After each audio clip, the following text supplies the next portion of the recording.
Lorsqu'il y a un malheur, on cherche toujours un coupable. Lorsqu'il y a un problème dans le couple, on cherche toujours un coupable. Et la recherche d'un coupable ne résout aucun problème.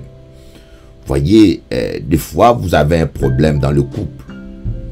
Au lieu de chercher comment vous en sortir, comment résoudre le problème, il y a des gens qui se contentent à chercher qui est le coupable ou à chercher à démontrer c'est qui le coupable.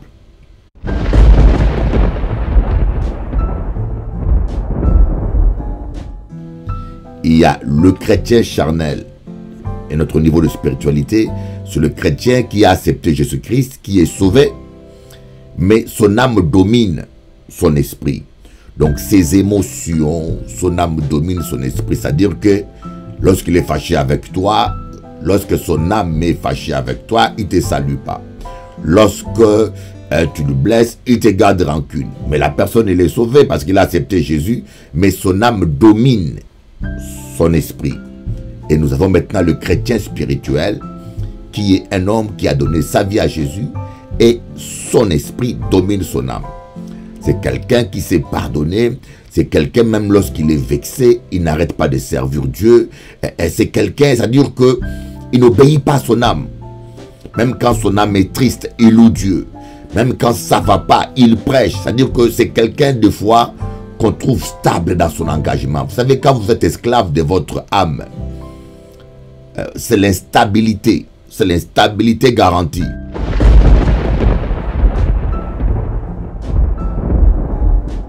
Avant que l'or ne soit dans les doigts d'un roi, avant que l'or, c'est pas du vrai or, hein, mais avant que l'or soit dans les doigts d'un roi, il doit passer dans le feu du bijoutier. Il doit subir la douleur et la souffrance, afin que les impuretés soient ôtées de lui, et afin qu'il devienne un objet précieux dans le palais du roi, dans la main du roi. Avant qu'un homme soit un serviteur du roi des rois, avant qu'un homme soit une vase d'honneur, il doit passer dans le feu des épreuves. Les épreuves, le feu des épreuves nous purifie, nous brise notre orgueil et nous rend sensibles souvent aux souffrances des autres.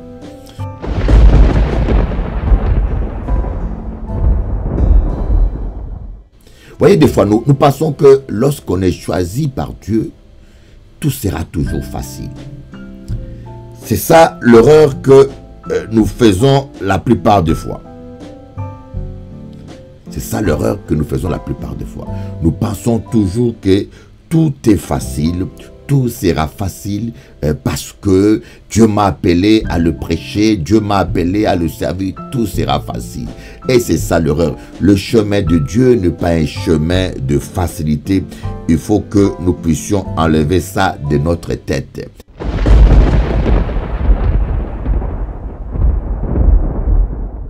Lorsque nous voulons aller à un autre niveau, il y a toujours une tempête qui vient, voyez. Et la tempête qui vient est parce que nous sommes dans la désobéissance, voyez. Ce deuxième type de tempête, c'est la tempête que Jonas a eue, voyez. La tempête de Jonas.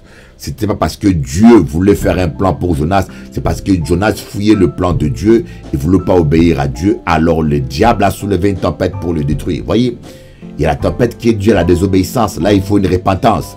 Et il y a maintenant un troisième type de tempête, la tempête que l'apôtre Paul a traversée, voyez. Cette tempête-là, oh, c'est formidable. Cette tempête-là, c'est Dieu qui l'a permis ça. La tempête a amené Paul à entrer dans sa destinée.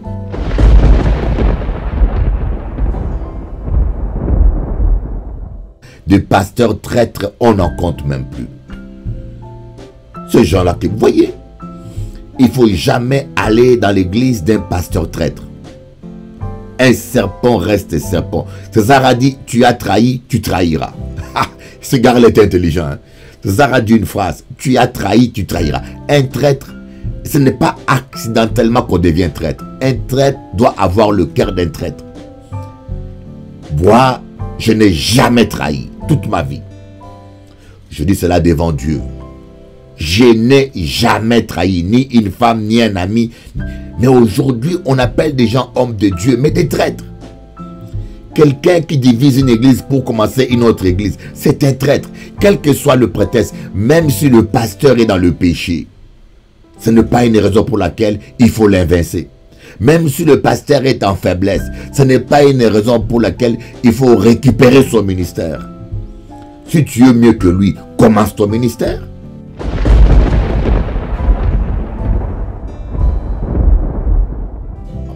Le problème qui ne va pas avec beaucoup de gens, vous regardez trop au nombre. Le problème qui ne va pas avec toi, pasteur, tu comptes trop les chaises vides. Tu comptes trop le nombre de fidèles qui sont dans l'église. Vous savez, Jésus avait 12. Avec le 12, là, bouleversé le monde.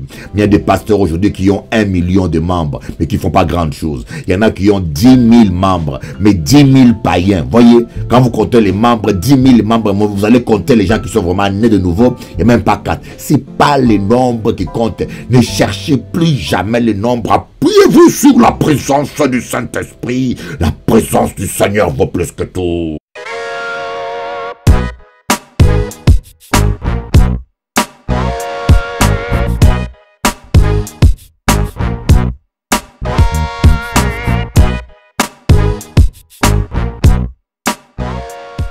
Nous allons suivre un enseignement particulier, toujours à la suite de l'enseignement que nous avons suivi sur David. David devait répondre au courage et combattre. Nous allons un peu essayer de détailler certains points que nous n'avions pas eu le temps de détailler. Suivez ce texte qui est magnifique dans le livre de Samuel. Ce texte un peu qui est en quelque part une illustration de certaines situations qui peuvent aussi nous arriver. La vie de David a beaucoup de similitudes, voyez. Certains événements que nous vivons dans l'Ancien Testament sont similaires à certaines circonstances que nous traversons dans la vie de chaque jour. Suivez la lecture de ce texte. 1 Samuel plutôt, voilà. 1 Samuel chapitre 30. 1 Samuel chapitre 30. Nous allons ça. 1 Samuel chapitre 30. Qu'est-ce que 1 Samuel dit? C'est une très grande lecture. 1 Samuel chapitre 30. Lorsque David arriva le 3e jour à Tchiklak avec ses gens, les Amalécites avaient fait une invention dans le Midi et à Tchiklak. Ils avaient détruit et brûlé Tchiklak. Après avoir fait prisonnier les femmes et tout ce qui s'y trouvait, petits et grands, ils n'avaient tué personne, mais ils avaient tout amené et s'étaient remis en route. David et ses gens arrivèrent à la ville, et voici, elle était brûlée, et leurs femmes, leurs fils et leurs filles étaient capturés. Captifs, étaient amenés captifs. Alors David et le peuple qui était avec lui élevèrent la voix et pleurèrent jusqu'à ce qu'ils n'eussent plus la force de pleurer. Le verset 5. Les 2 femmes de David avaient été emmenées à Chinam de Israël et Abigail de Carmel, femme de Nabal. David fut dans une grande angoisse, car le peuple parlait de le lapider, parce que tous avaient de l'amertume dans l'âme, chacun à cause de ses fils et de ses filles. Mais David reprit courage en s'appuyant sur l'Éternel son Dieu. Il dit au sacrificateur Abiatar, fils d'Achimelech, apporte-moi donc l'éphod. Abiatar apporta l'éphod à David, Et David consulta l'Éternel en disant, poursuivrai-je cette troupe? L'atteindrai-je? L'Éternel lui répondit, poursuis car tu atteindras et tu délivreras. Et David s'est mis en marche, lui et les 600 hommes qui étaient avec lui. Ils arrivèrent au torrent des Bessor où s'arrêtèrent ceux qui restaient en arrière. David continua la poursuite avec 400 hommes. 200 hommes s'arrêtèrent, trop fatigués pour passer le torrent des Bessor. Ils trouvèrent dans le champ un homme égyptien qu'ils conduisirent auprès de David. Ils lui firent manger du pain et boire de l'eau. Et ils lui donnèrent un morceau d'une masse de figues sèches et 2 masses de raisins secs. Après qu'il eut mangé, les forces lui revinrent, car il n'avait point pris de nourriture et point bu d'eau depuis 3 jours et 3 nuits. David lui dit, à qui es-tu et d'où es-tu? Il répondit, je suis un garçon égyptien au service d'un homme amalécite. Et voilà 3 jours que mon maître m'a abandonné parce que j'étais malade.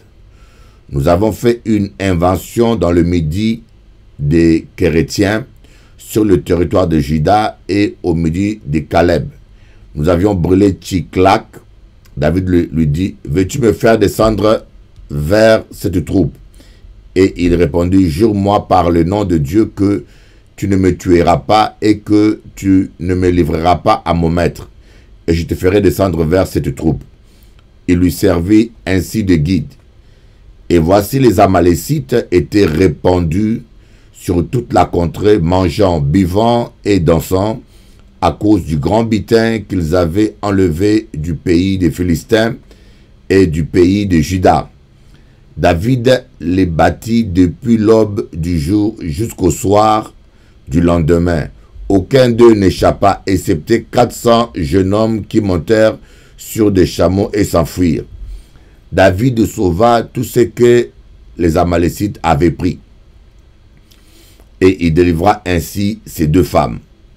Il ne leur manqua personne, ni petit ni grand, ni fils ni fille, ni aucune chose du butin, ni rien de ce qu'on leur avait enlevé.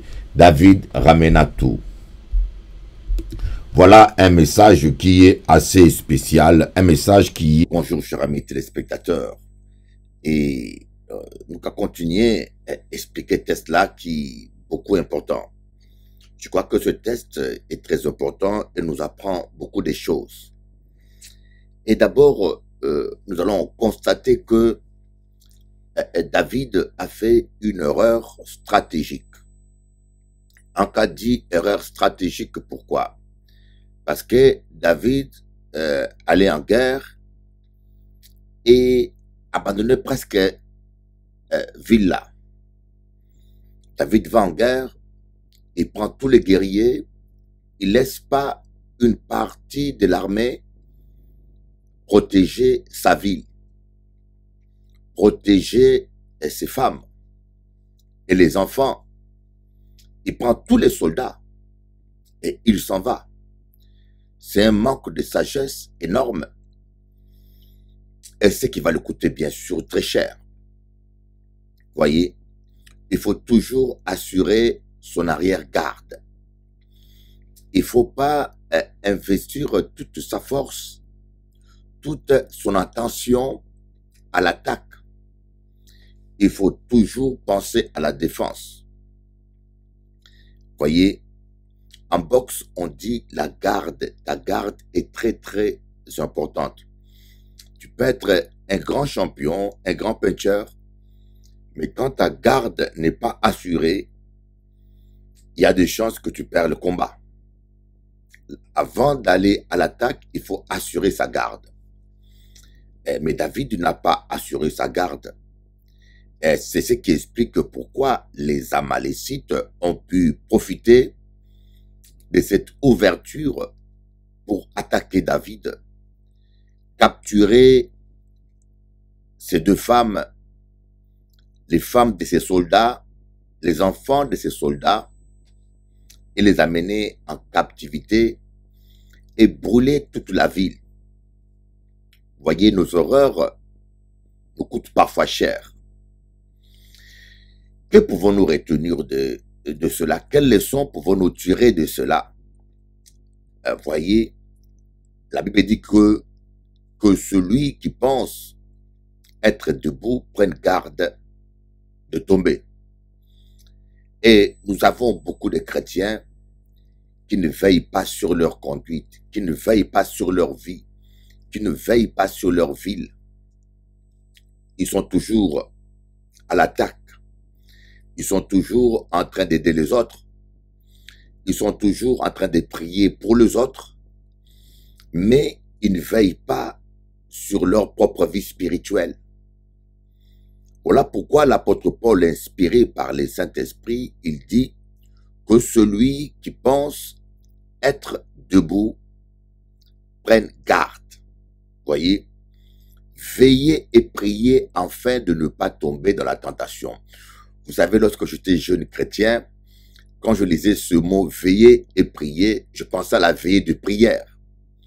Mais ici, Jésus ne fait pas allusion à la veillée de prière. Bien que la veillée de prière est très importante. Mais ici, Jésus fait allusion au fait de veiller sur sa conduite. Voyez, des fois, nous, les hommes de Dieu aussi, nous tombons beaucoup dans ces panneaux.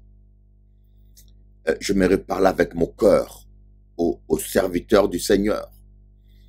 Je parle aux vrais serviteurs du Seigneur, aux vrais hommes de Dieu qui ont la passion de Dieu, qui ont l'amour de Dieu, parce qu'il y en a de vrais serviteurs de Dieu encore, qui souffrent pour l'œuvre de Dieu, qui s'investissent pour l'œuvre de Dieu. Il y en a encore, voyez.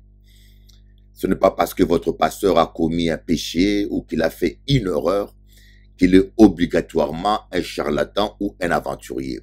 Un homme de Dieu n'est pas parfait obligatoirement. C'est comme vous-même, chrétien, vous n'êtes pas parfait. Mais des fois, nous les hommes de Dieu, nous investissons notre attention, notre énergie, toute notre force à l'attaque. Nous voulons attaquer l'ennemi, nous voulons attaquer les démons, nous voulons gagner les âmes. Mais parfois, nous oublions de veiller sur notre vie. Nous oublions de veiller sur notre conduite. C'est l'une des raisons pour laquelle beaucoup de chrétiens, comme beaucoup des hommes de Dieu, tombent. Parce que nous ne veillons pas sur nous. Nous manquons de sagesse. Beaucoup de serviteurs, des ministres tombent dans ce piège de l'activisme. L'activisme, nous sommes toujours en train de préparer des messages pour prêcher aux autres. Et quand nous lisons la Bible, nous pensons toujours à la prédication, mais nous ne pensons pas à notre propre vie. Voyez, des fois, j'ai vu des hommes de Dieu négliger leurs femmes. Ils pensent toujours au ministère. J'ai reçu la femme d'un pasteur qui m'a dit, Bishop Eli, mon mari, à la maison, me parle tout le temps de l'église. Au lit, c'est l'église. Notre vie, c'est l'église. On n'a pas une vie de famille. C'est l'église partout. Même à table, l'église. Cher homme de Dieu, il ne faut pas que l'on soit ainsi haut, honorable ministre de Dieu. C'est bien de servir Dieu. C'est formidable d'avoir la passion de l'œuvre de Dieu. Mais nous devons assurer notre arrière-garde. Ne faisons pas comme David. N'investissons pas toute notre énergie, notre force, que vers l'attaque, que vers le ministère. Nous devons investir une partie de notre temps et énergie à notre vie personnelle. Veiller sur notre conduite, veiller sur notre famille, veiller sur notre époux ou épouse, veiller sur nos enfants. Celui qui ne prend pas soin des siens est pire qu'un infidèle. Mais j'aimerais vous dire une chose, voyez, et David a commis une erreur. L'ennemi en a profité tout de suite. Les Amalécites, ils en ont profité tout de suite. Ils se sont infiltrés dans la vie de David, dans la ville de David. Ils ont capturé les femmes, ils ont capturé les hommes et ils ont brûlé la ville. Voyez, Jésus dit, le diable vient que pour tuer, pour égorger et pour détruire. Le diable ne vient que pour égorger, tuer et détruire. Voilà comment le diable est venu pour détruire, égorger. C'est ça son but, il vient que pour détruire. Et vous voyez que malgré que David était un homme de Dieu, il avait l'onction royale, mais le Seigneur a laissé faire. Et je me suis dit, mais pourquoi Dieu n'a pas empêché aux Amalécites de brûler la ville? Où était-il ce Dieu? Et pourquoi Dieu n'a pas empêché? Vous savez, des fois, je pense qu'il y a des gens qui me suivent là, des fois, on se pose des questions comme ça aussi. N'est-ce pas? Pourquoi Dieu n'a pas empêché cet accident? J'ai appris qu'il y a 10 pasteurs cubains qui sont morts dans un avion. Pourquoi Dieu n'a pas empêché un tel accident? Pourquoi Dieu n'a pas empêché un tel malheur? Et où était-il Dieu? Il dormait. Pourquoi Dieu? J'aimerais vous répondre. Et l'une des questions qui revient souvent, si Dieu existe, pourquoi il y a tant de malheurs sur terre? Si Dieu existe, pourquoi il y a Daesh? Si Dieu existe, pourquoi il y a tous ces massacres? Si Dieu existe, pourquoi il y a tant d'innocents qui souffrent? Oui, Dieu existe. Dieu existe. Il vous aime. Et il est amour. Mais pourquoi permet-il certaines choses aussi catastrophiques et aussi désagréables? Simplement parce qu'il est juste. Dieu ne peut pas te bénir injustement. Dieu ne peut pas te protéger injustement. Dieu respecte sa loi. Il est juste envers le méchant et les bons. Il fait pleuvoir sur les méchants et sur les bons. Dieu est juste.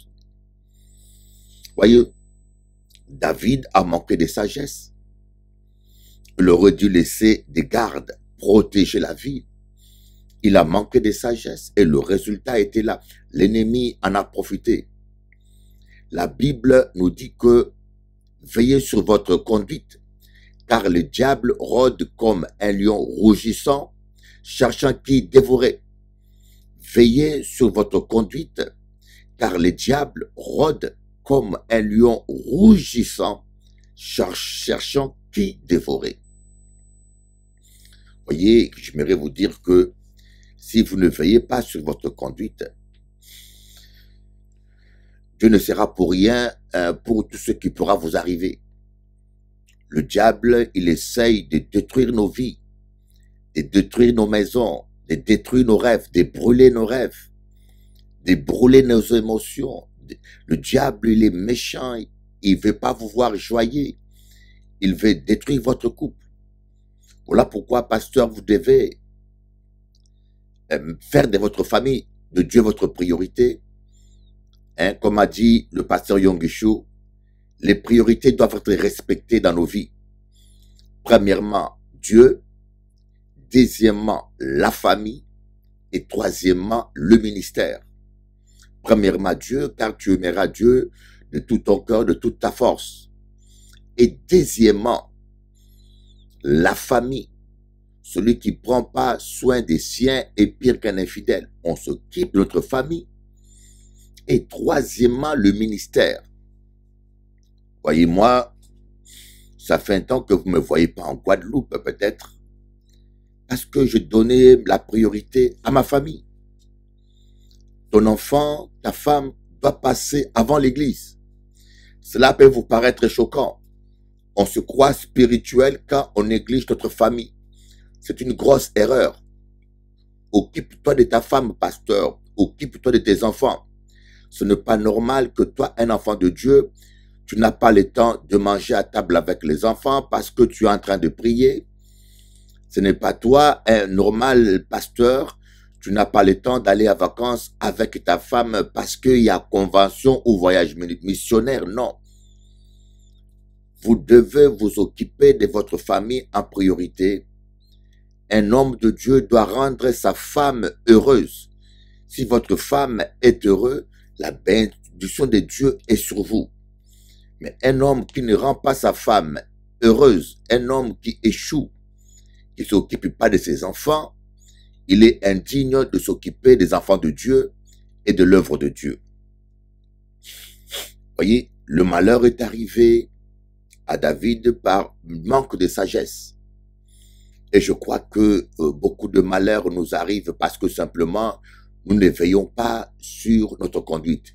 La Bible dit qu'on ne se moque pas de Dieu. C'est qu'un homme sème, il va le récolter. Et cela, c'est la parole de Dieu. Et cela, c'est la justice de Dieu. On ne se moque pas de Dieu. Et c'est qu'un homme sème, il va le récolter. C'est ce que dit la parole de Dieu. C'est qu'un homme sème, il va le récolter. Si vous sémez quelque chose de mauvais, la justice de Dieu fait que vous allez récolter le mal. Si vous sémez des bonnes choses, la justice de Dieu va faire que vous récoltez le bien.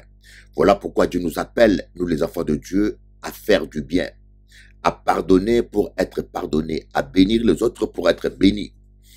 Et la justice de Dieu a fait que, bien sûr, Dieu ne voulait pas que la ville de David soit brûlée, mais Dieu est juste, Dieu ne pouvait rien.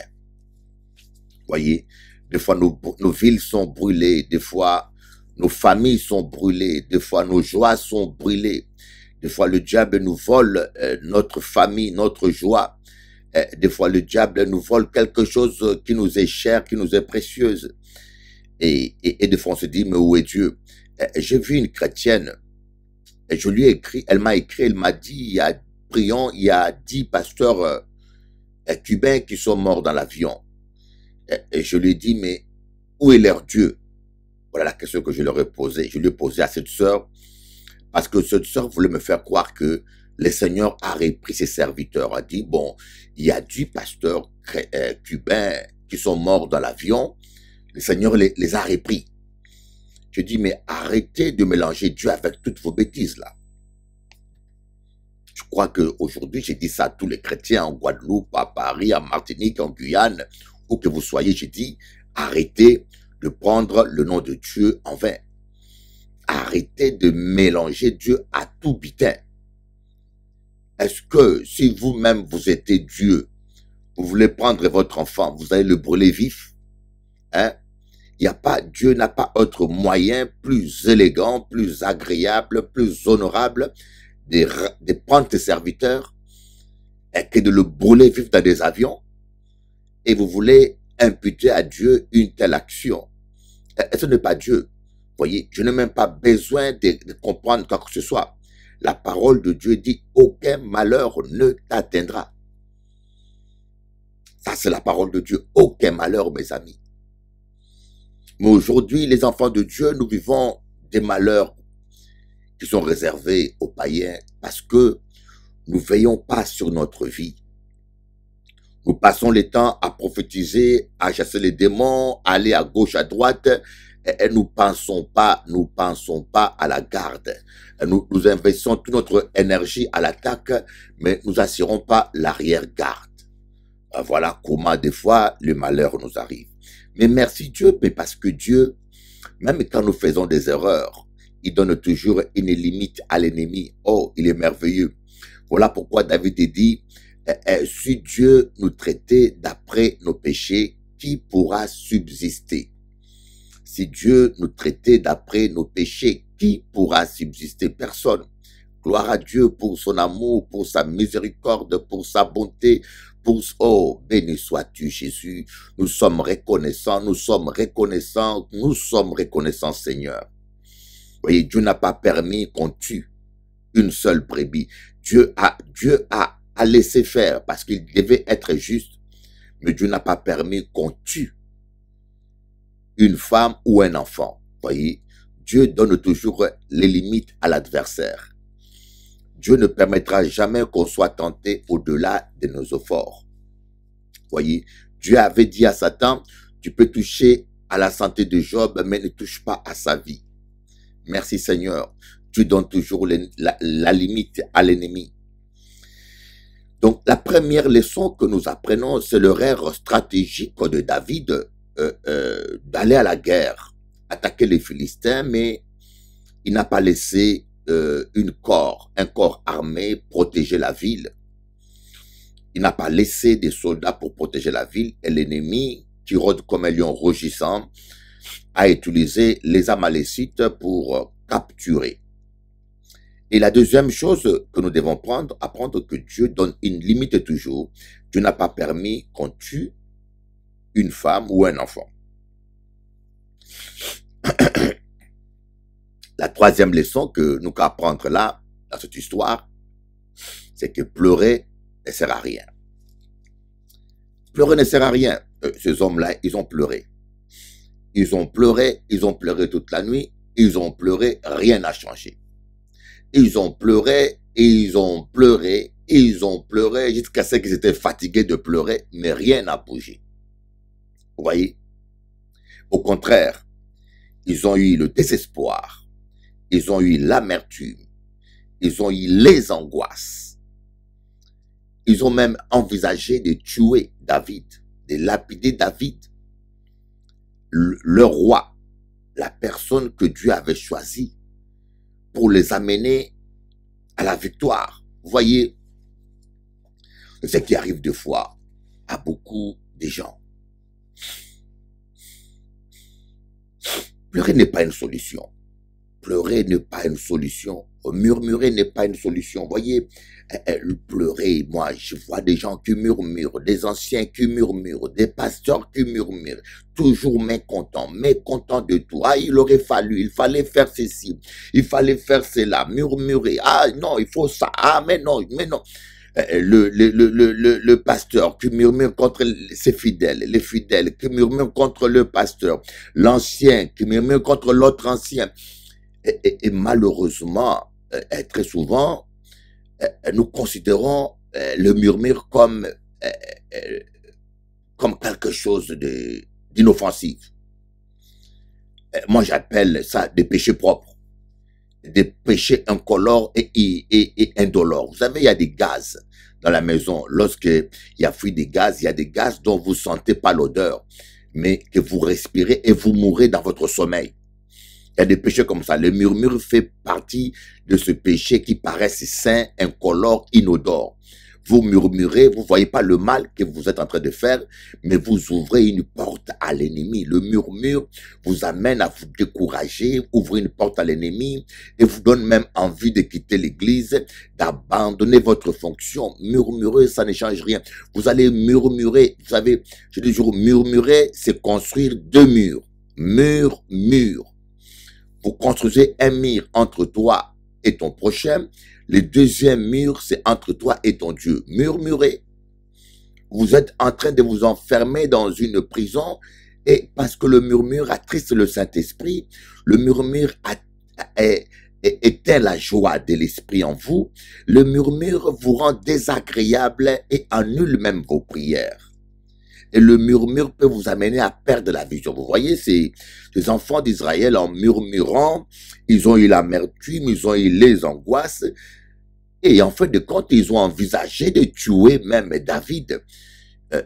Une solution stupide, parce que autrement dit, ils ont envisagé même d'accomplir l'œuvre du diable. Vous voyez, Satan, il voulait tuer David.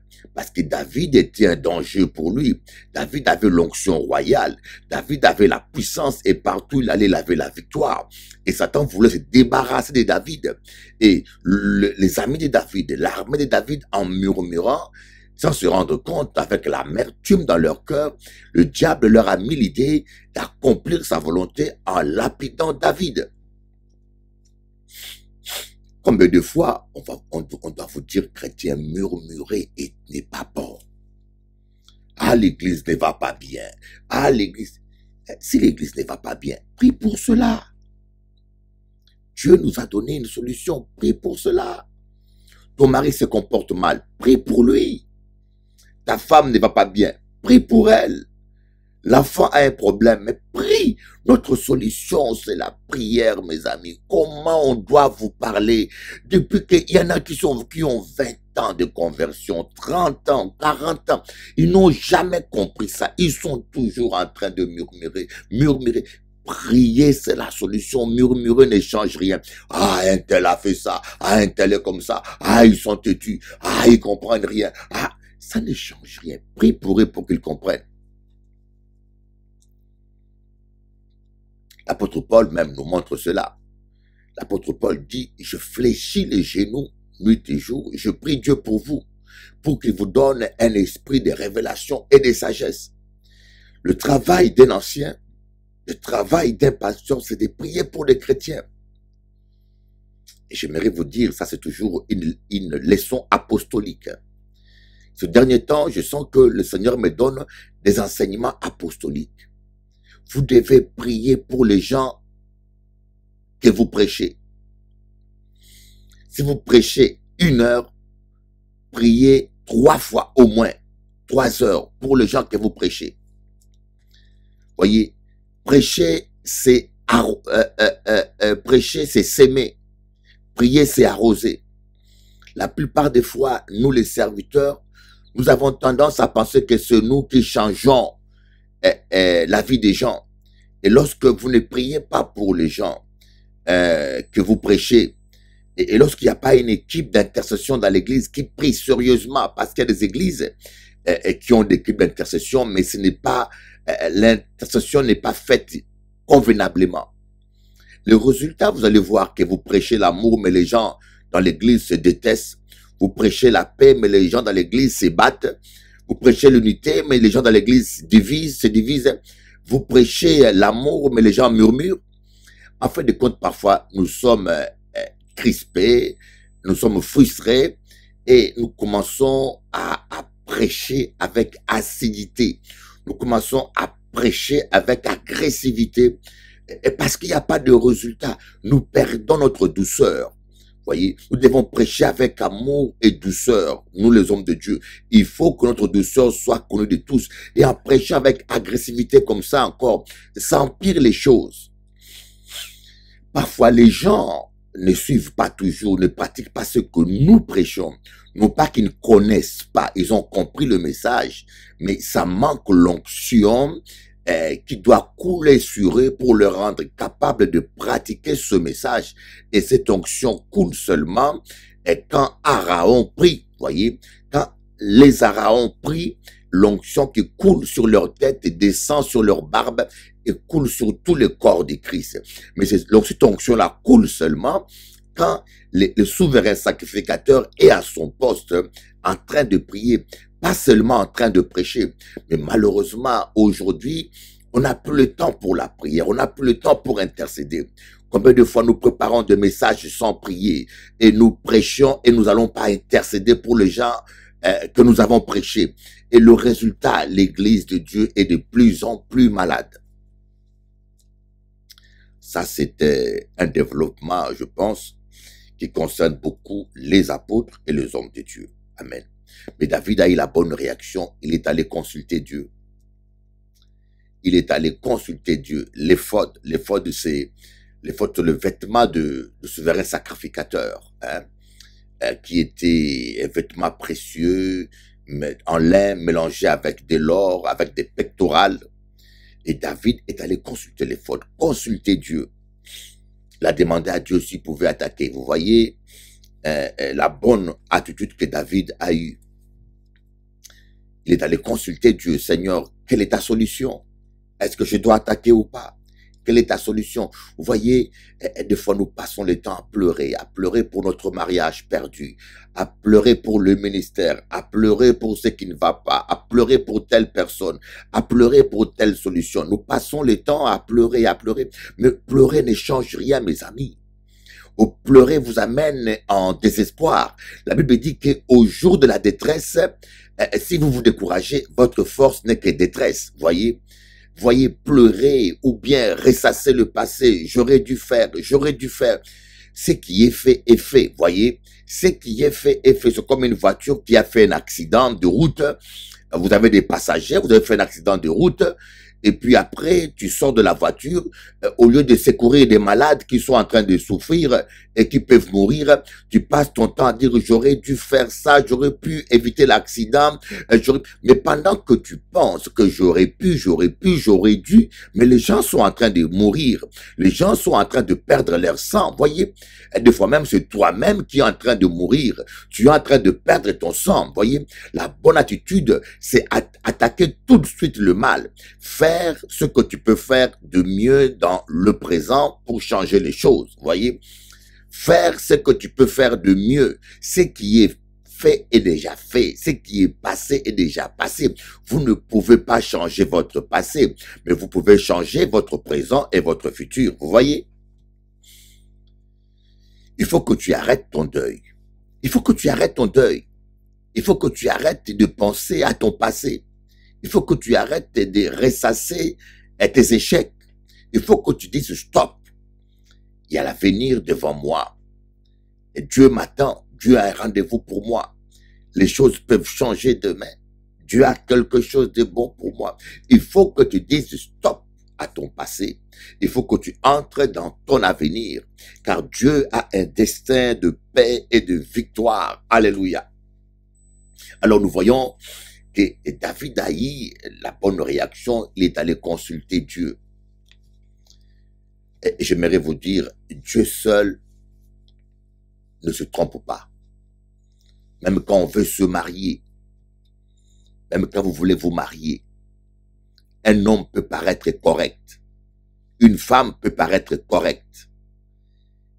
Mais à la fin, c'est le diable qui se cache derrière. Dans Proverbe, on dit, une voix paraît juste devant un homme, mais à la fin, c'est la voie qui mène à la mort. Une voix paraît juste. Ne vous appuyez pas sur votre propre intelligence. Appuyez-vous sur l'Éternel. Ne vous appuyez pas sur votre propre intelligence. Des fois, nous sommes des enfants de Dieu. Nous décidons par nous-mêmes. Parce que telle affaire paraît bonne, on décide sans consulter Dieu. Et parce que cet homme-là, il est trop gentil. Ah non, il est trop gentil. C'est l'homme qu'il me faut. Oh, il est attentionné. Mais si le diable se déguise en ange de lumière, les enfants du diable se déguisent en bon mari, en bon fiancé aussi. Il y a des hommes qui ont une hypocrisie proverbiale. Même des femmes. Il y a des femmes qui ont une hypocrisie proverbiale. Elle peut prier pour vous. Moi, j'ai rencontré une jeune fille. Un témoignage. Par respect, je n'aurai pas son prénom. Mais sa mère a prophétisé. Bishop Eli, c'est elle ta femme. Une prophétesse aussi a prophétisé. Et j'ai fini par croire. Elle est venue en Guadeloupe. Je vous dis, toute ma vie, j'ai pas vu même pas un pasteur prier comme ça. Cette fille-là, je l'ai vue à genoux à minuit. Elle est restée à genoux jusqu'à 6 heures du matin. Depuis que je suis chrétien, je n'ai jamais vu quelqu'un prier autant, à genoux. Alors, je ne sais pas s'il dormait entre 2 heures et 5 heures, mais seulement le fait d'être à genoux de minuit à 6 heures, ça m'a impressionné. J'ai dit, mais ouais, c'est ça. C'est celle qu'il me faut. Elle chante pour Dieu et quand elle prêche, mais elle a failli détruire ma réputation et mon ministère. Elle a failli détruire toute ma vie. Voyez, je vous dis, quelqu'un peut paraître bon, mais il faut d'abord consulter Dieu, enfant de Dieu. On dit l'Éternel est mon berger. Quand tu dis l'Éternel est mon berger, cela rime avec le Saint-Esprit est mon guide. L'Éternel ne peut pas être ton berger si le Saint-Esprit n'est pas ton guide. Dans tout ce que tu fais, nous devons consulter toujours Dieu parce que Dieu voit ce que nous ne voyons pas.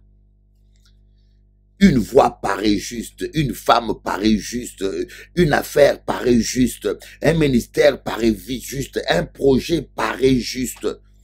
Mais il faut consulter notre Dieu. David a consulté d'abord Dieu et Dieu lui a dit, tu peux y aller. Mes amis, arrêtez de faire le deuil pour tout ce que vous avez perdu dans votre vie. Arrêtez de faire le deuil pour ce mariage perdu. Arrêtez de faire le deuil pour l'argent perdu. Arrêtez de faire le deuil pour les ministères perdus. Arrêtez, si le diable a brûlé quelque chose dans votre vie, si le diable a volé quelque chose, dites-vous que Dieu vous en donnera au double. Oh, le diable avait volé, détruit la vie de Job. La Bible dit que Dieu lui a redonné cela en double au moins. Dieu va te donner au double tout ce que le diable t'a volé. Oh, avec Jésus, rien n'est jamais perdu, mon ami. Avec Jésus-Christ, rien n'est jamais perdu. Avec Emmanuel, rien n'est jamais perdu. Avec Jésus-Christ, rien n'est jamais perdu.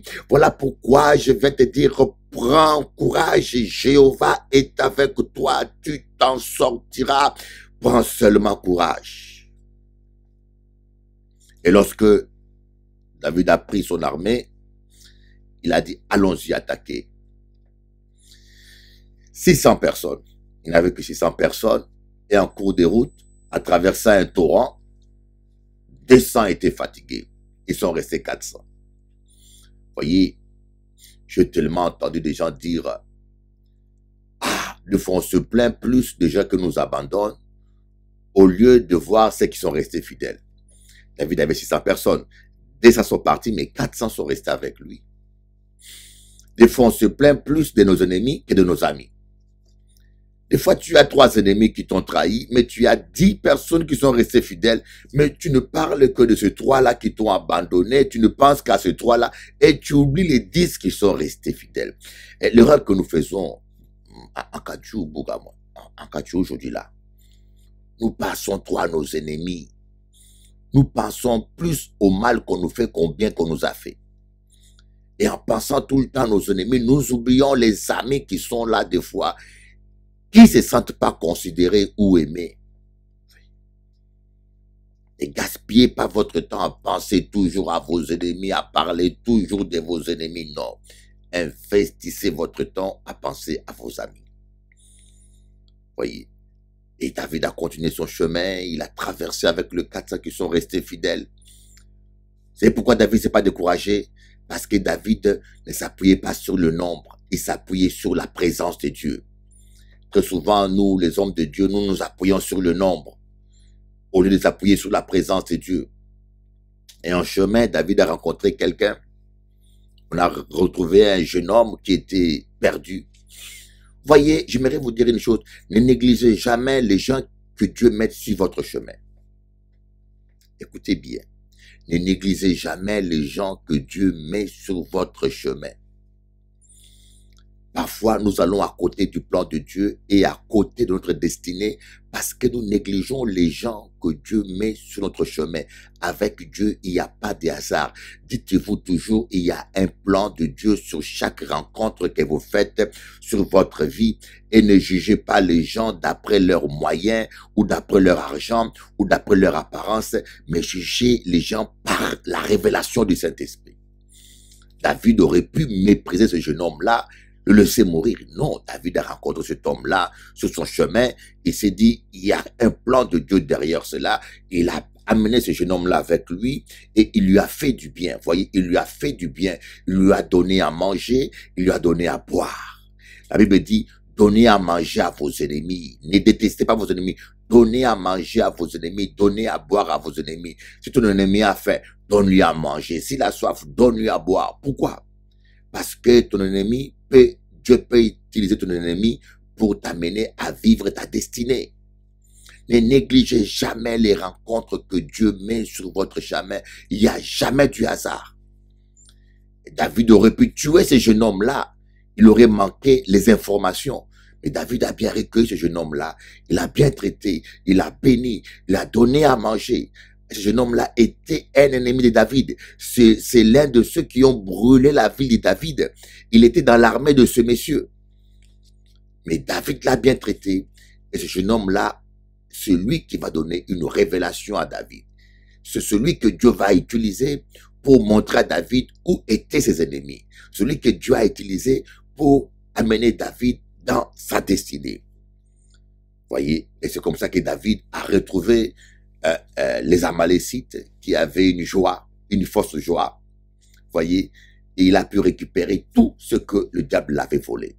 Vous voyez, peut-être que tes ennemis sont joyeux actuellement, ils sont en train de se réjouir de ta défaite, de ta maladie. Ils sont en train de se réjouir. Qui rira bien rira les derniers. Bénis-les. Bénis-les simplement. Donne-leur à manger. Moi, je prie toujours pour mes ennemis. Je dis au Seigneur, donne-leur une longue vie afin qu'ils assistent au spectacle de mon triomphe. Parce que mon triomphe est sûr. Je suis sûr que Dieu a préparé mon triomphe. Je suis sûr que Dieu m'a destiné à vivre la victoire. Mais j'aimerais que mes ennemis puissent y assister. C'est pour cela que je prie que Dieu leur donne longue vie afin qu'ils assistent au spectacle de mon triomphe et qu'ils reconnaissent que Dieu est Dieu. Mes amis, vous n'êtes pas encore fini, le combat n'est pas fini. Fermez votre bouche, laissez-les se moquer de toi, laissez-les te mépriser. Un jour, Dieu te défendra. Ils reconnaîtront que Dieu est avec toi. Ils reconnaîtront que Dieu t'a choisi. Ils reconnaîtront que Dieu marche avec toi.